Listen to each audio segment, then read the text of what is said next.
Hi guys, welcome back to my channel. Welcome back to another book review video. I read 4 books this month, which is my goal every month. I'm still like 2 books behind, I think, on my reading challenge because I did not read consistently 4 books so far this year, but I'm still doing really good and I really enjoyed all the books I read this month. As always, I'm going to give you the Goodreads rating at the time of my filming this video, which is June 4th. And my personal rating of the books. There'll be no spoilers in this review video. I read pretty much exclusively ebooks. That's just what I prefer. I can take them anywhere with me. They're just easy. I don't have a lot of room for bookshelves, so for me, ebooks are just the easiest for me. I find my books at my local library through Amazon Prime Reading, which if you didn't know, you get free books through your Amazon Prime service.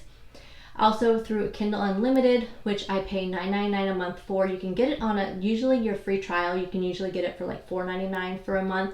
Sometimes they have like things where you can get that for 3 months, so definitely check it out. But I get a ton of books through Kindle Unlimited.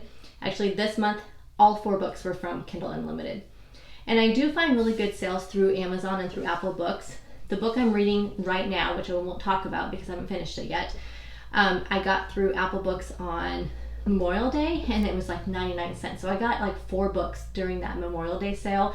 So definitely on the days that they have like during holidays and things like that, check out if you have a Apple Books app, try that, try Kindle. They usually have all kinds of sales through during different holidays.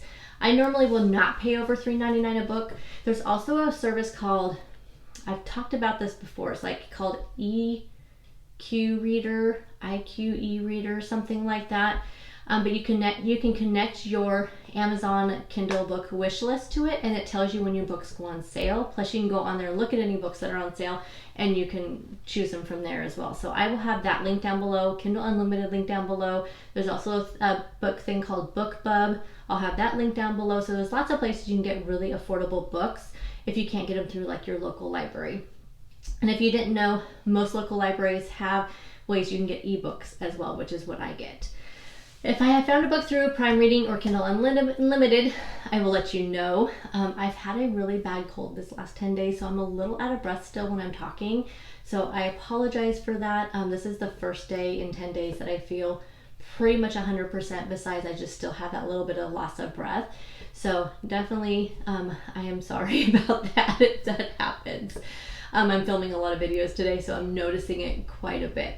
There'll be links to all of these services that I mentioned again down below. A link to my Goodreads page if you want to be friends on Goodreads. I also have a link to the Goodreads pages of all these books I'm going to talk about and all the Amazon pages of all these books I'm going to talk about if you want to read reviews, see how much they are, that kind of thing.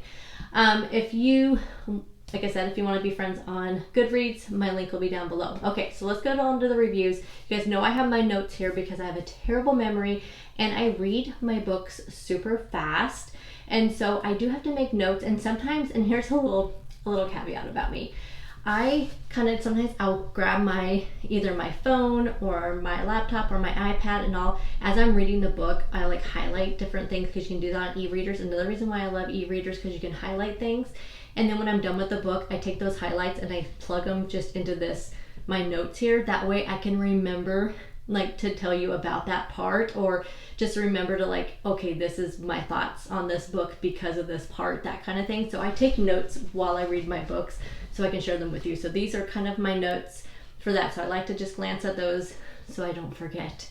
And I will talk about these books in the order that I have read them, not in the order of their ratings or anything. So book number 1 that I read for the month of May was called See Her Die by Melinda Lee. This was the second book in the Bree Taggart series. The Goodreads rating at the time of making this video was 4.43 and my rating is 5. So again, like I said, this is the second book in the Bree Taggart series. The whole series is free on Kindle Unlimited. I highly recommend the series. These are the only books I've read by Melinda Lee so far. In this second book of the series, Bree Taggart is the new sheriff in town. She is called to a shooting in a campground, and that's shuttered for the winter. So it's just a campground that's been shut down for the winter. They don't use it or anything. It's kind of by a lake. When she arrives, she finds a perplexing crime. There's no shooter, no victim, no blood. No one but Bree believes the sole witness, who's Alyssa. She's a homeless teenager who was actually staying at the camp knowing that it was shut down. She figured she would not get caught, so she was staying there. She was a witness to this crime, and she's the one that called 911. And she insists that she saw her friend get shot, but nobody believes her because, again, there's no blood, no victim, no gun, no nothing, and no one believes her but Bree. Bree calls in former deputy Matt Flynn and his K9 to track the killer and to search for Alyssa's friend. And Matt was in the first book as well. They discovered the battered corpse of a missing university student under the ice in Gray Lake, but it's not the victim they were looking for. When 2 more students go missing and additional bodies turn up, Bree must find the link between the victims. She knows only one thing for certain: the murders are fueled by rage. The victims are almost destroyed where they can't even see their faces. They say that's why they had so much trouble identifying a lot of them, because their faces were destroyed. When Bree must race against time to find her before her witness becomes another victim. What I really love about this series is it has everything in a book that I love. We have police and crime elements, just the whole procedural stuff, which I love. I don't know why, but I really do. There's a lot of suspense. There's a little bit of twist. There's that whodunit piece, which I love in books as well. Everything like whodunit. I love trying to figure that out. And it has just a little bit of romance, not a whole lot. Like when I read a romance book, that's when I want romance. When I'm reading thrillers and suspense and crime novels, I don't mind having a little bit thrown in. It kind of makes it interesting, makes it feel real, but I don't like it to be like the main story. So this just has a little bit in there. This book starts a few months after the events of the first book takes place. And they kind of do talk a lot. Like I read some of these reviews afterwards, and people said they didn't realize it was a series, and so they had read it and they still were able to understand the things that may have happened in the first book, even after reading the second one. They're really good at wrapping it up, but not in a really redundant way, which is really nice. It's just, they wrap it up really nicely where it's like, yeah, I read that first book, but maybe it's been a while since you read the first book. It's a nice little refresher, but it's not too much if you're reading them back to back. It's still just a nice little refresher, but not really redundant. There are side characters in this one, which I did not know until I was reading some of the reviews after the book. I read reviews after I read the books typically because I don't want to be spoiled for one thing. But the only time I go to read reviews first is when a book that the synopsis sounds really, really good to me, but it has really low ratings. And so then I'll go read reviews because sometimes the things that people don't like about a book is something that doesn't bother me. So that's why I will go read the reviews. Otherwise, I stay away from reviews until I am done reading the book.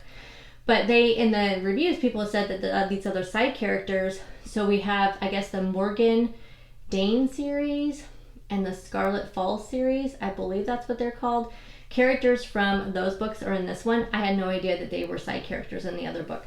Nothing really happens in this book to those characters that will spoil anything from those other series, which is really nice. But definitely made me want to pick up her other series later on because I really enjoyed those 2 characters in this book, and I love now that I know that they are central.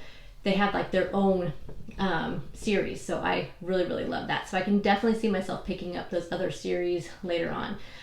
Brie continues to be an excellent main character. I love she's such a strong female lead, but she also works really, really well with the rest of the characters.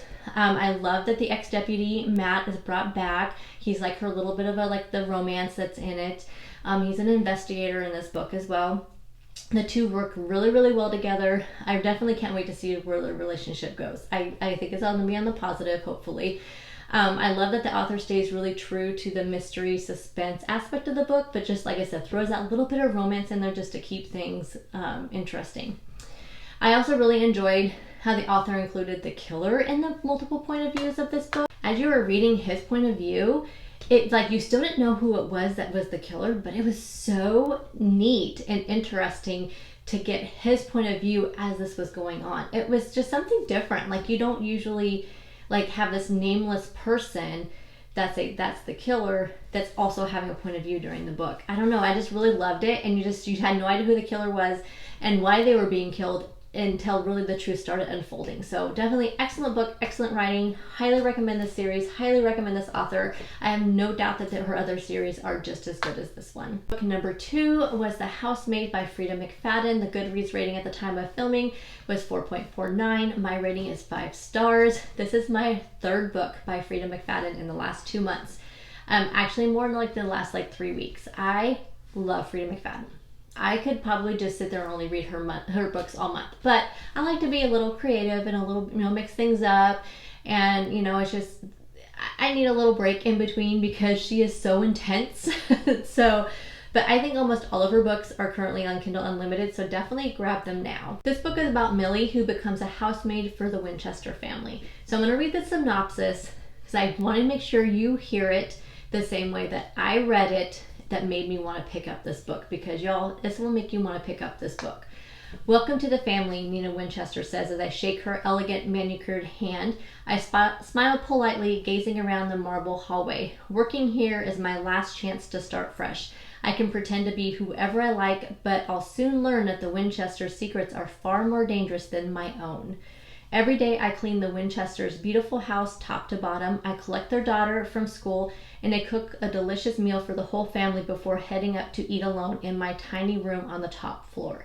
I try to ignore how Nina makes a mess just to watch me clean it up, how she tells strange lies about her own daughter, and how her husband Andrew seems more broken every day. But as I look into Andrew's handsome brown eyes so full of pain, it's hard not to imagine what it would be like to live Nina's life. The walk-in closet, the fancy car, the perfect husband. I only try on one of Nina's pristine white dresses once, just to see what it's like, but she soon finds out, and by the time I realize my attic bedroom door only locks from the outside, it's far too late. But I reassure myself, the Winchesters don't know who I really am. They also don't know what I'm capable of. I'm not going to talk a lot about this book because I am telling you, you have to go in not knowing anything. The plot of this book reminds me of another one, and I cannot for the life of me remember which book it was, because I read so much and it's so hard for me to remember which plot goes with which book, because once I read them so fast, y'all, like when I'm reading and I'm on, I am on. But this reminds me a lot of another book that I've recently read or read in the last year, as far as the plot. But this author, the way she writes it, you guys. So the three main characters in this book are an interesting cast of characters. You don't know who to trust, who's reliable, who has secrets, who has the worst secrets. This book is written in the point of views of the three very unreliable characters. So we have the handsome husband Andy Winchester, the wife Nina Winchester, and then we have the housemaid Millie. The narration lends to the overall mystery that surrounds each character, making us question who they are and what their secrets are. And I'll tell you, one secret just gets worse and worse than the other and just compounds, and oh my goodness. I was hooked from page 1. Like, there was no getting into this book. Like, from page 1, I could not wait to get to the end. But then I was disappointed that it was over so soon. I'm not even kidding. I read this one so fast, and I was just so mad that I finished it already because I just wanted more. Wanted so much more. Y'all know that I love a book with a good twist that I could not predict. And the first half of this book really sets the story up. So you're really just getting this, it's just, this story is just getting like built up. And then the second half is boom. I mean, it is twist after twist after twist. Just when you think you know what's going on, she just throws something else in there. And Frida McFadden is excellent at that. She is so good at that. This is a fantastic read, you guys. I highly recommend it. Again, it's on Kindle Unlimited. Plus, I don't think they cost that much if you don't even have Kindle Unlimited, but if you can get a free trial for Kindle Unlimited or get it for really cheap or something, go for the Frida McFadden books first. If you love these types of books, you got to check them out. I'm not even kidding. Like, it'll be worth it to pay the $4.99 if you can get that for your free trial, or even the $9.99 because you can go read all of her books, and they're really quick reads. They're not very long. You will not be disappointed. Book number 3 was called Mother's Day by Patricia McDonald. At the time of the Goodreads rating was 4.25. My rating is 3.5, 3.75. I kind of have mixed feelings on this book. This is another Kindle Unlimited find. This is my first book by this author. I don't have an issue with the author's writing. It was the characters, because I all know how I feel about characters. But first, let's read the synopsis, and let me tell you what this book is about. Meet Karen, married to her childhood sweetheart, loving mom of 14-year-old Jenny, It's Mother's Day, and her perfect day becomes a perfect nightmare. A woman turns up at her door claiming to be Jenny's biological mother. 2 days later, the woman's bloody body is found in a dumpster, and the prime suspect is Karen's own husband. So before we go into my thoughts on this book, I need to tell you that I almost stopped reading this one because it had to do with the characters.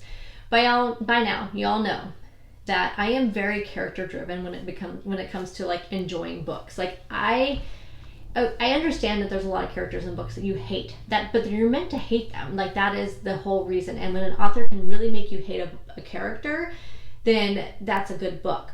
But if you don't like how the character is acting and you feel like it's more like a unrealistic, I guess that's the way I should say, like is somebody really going to be that stupid or that dumb or that this or that, that's different than somebody you hate. You know what I mean? So it's that type of character stuff that I'm talking about. So I was really put off initially by the daughter's behavior. She's 14 years old, and I honestly just did not think I could finish the book if I had to read about that daughter throughout the entire book.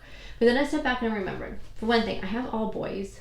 Boys, I really truly feel like, from hearing from people who have girls and from remembering, with my little sister and her friends, and although, I mean, she was definitely not like this, but just like hearing things from people who have girls or, then I kind of stepped back. Yes, my kids were kind of bratty at 13, 14. I feel like kids are going through a lot at that age, and you have to remember that. There's a lot of hormonal things going on, probably more with girls than with boys. So I really just stepped back and had to think, okay, this author probably really didn't exaggerate the behavior as much as my initial reaction was. But this little girl, I'm not kidding, she's super entitled and super bratty. So it was just really hard for me at first until, like I said, I had to step back and think, okay, yes, this probably is normal behavior. And she did kind of redeem herself a little bit later on. So it was just in the beginning, it really put me off because it really started off with a bang with this little girl. So it was a little bit hard for me in the beginning. But what did I like about this book? It was definitely a bit of a roller coaster. Quite a few twists and turns, which I enjoy. Some people don't like that. Some people like just a few twists here and there. This one was definitely a roller coaster. It would go, you get this huge thing and then it'd go down a little bit. I mean, it was honestly like up and down with this twists and turns. I'm fine with that. I like that. It keeps it interesting, keeps me want to keep reading. I was completely shocked who the killer turned out to be. Completely. It totally took me by surprise.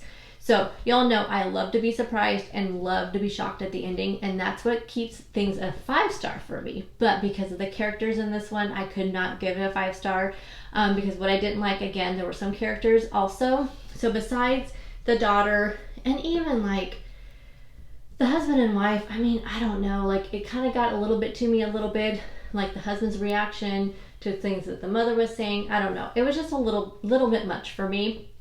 But this is one thing that is a pet peeve for me in books. There were some characters that were introduced that really didn't add anything to the story. And it kind of made me a little confused. There's a little bit of confusion for me. I kept thinking, okay, I need to remember these characters because they're really talking about them a lot. They're setting up this story. We're getting some of their history. So I kept thinking I need to remember who they were. And then it didn't even matter by the end. I just felt like it was just like, okay, so what was the point of introducing those characters? I tried to remember who they are and then I kept thinking, how do these people relate to it? So I had to keep remembering, like, okay, they didn't relate to it. They're just there, just really for no reason. Like, it didn't really even matter.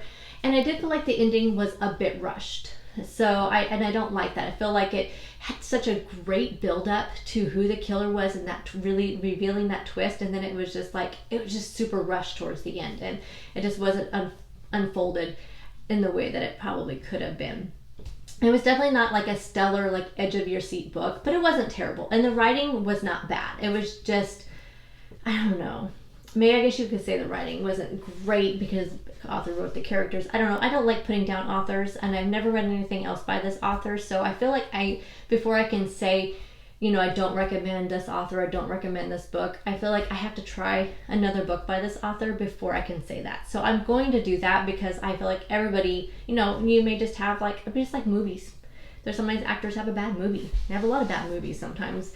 So, I mean, I do think that since, again, it was on Kindle Unlimited, maybe pick it up if you have that and try reading it and see if it's something that you like. But like I said, I'm definitely going to try something else from this author and see if I like it a little bit better. And the last book that I read in the month of May was called The Breakdown by B.A. Paris. The Goodreads rating was 3.91. My rating was 4 stars. And once again, I found this on Kindle Unlimited. This is my second B.A. Paris book, and this one definitely did not disappoint at all. Again, I think all of her books right now are on Kindle Unlimited. The other one that I read was called Behind Closed Doors. Highly, highly, highly recommend that one. Check it out. But let's go into the synopsis of this book. If you can't trust yourself, who can you trust? It all started that night in the woods. Cass Anderson didn't stop to help the woman in the car, and now she's dead. Ever since, silent calls have been plaguing Cass, and she's sure someone is watching her. Consumed by guilt, she's starting to forget things, whether she took her pills, what her house alarm code is, and if the knife in the kitchen really had blood in it. This story took a little bit to build up. That's probably the only reason why I did not give it 5 stars, because in the beginning was a little bit slow. There was a little bit of waiting to see what would happen. I mean, you knew something was going to happen because of, you know, the things that were going on. So you knew something was going to happen, but it just took a little bit to know what that thing was going to be. So in the beginning, Cass's character was also a bit tedious. Like, it was just, I don't know, she was just a little bit much to take. She was a crazy mess, constantly whining. It just honestly wanted me make me shake her and just say, snap out of it, come on, think clearly, come on. But because of what they were talking about was possibly going on with her, then you had to, you know, step back and think, okay, she's having some issues, so this is why she's acting this way. But then, wham, the author throws in a twist that half surprised me. I had guessed half of it, but the other half completely blew my mind. Again, like I said, I kind of figured out part of it, but the other half I never even would guess. Never ever in a million years would I have guessed it. Some people I'm sure would have, but I did not. But once this twist was revealed, I found myself reading it quicker and quicker and quicker because I just had to know how everything was going to wrap up. So even though it took a while to build up that tension and it started, the author never let up though. And that's what I really think is a mark of a good thriller, when you get that good build up and you get to that, you know, to that really good, you know, part of it, and then it just keeps good, you know, because there's some thrillers that you have this like build up, then you get to that tension, then you get to this twist, and then it just kind of, you know, isn't as good at the end. It just kind of like peters out at the end.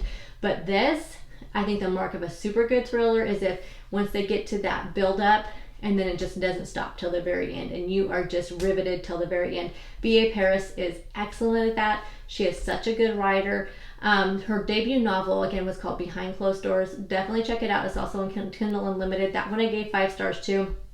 Again, this one, the only reason why I gave 4 stars to it was, again, it just took a little bit to get into it.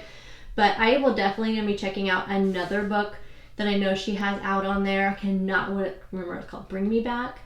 Something like that. But I highly recommend this author. Definitely check out her other books that are on Kindle Unlimited or wherever you get your books. Definitely check them out.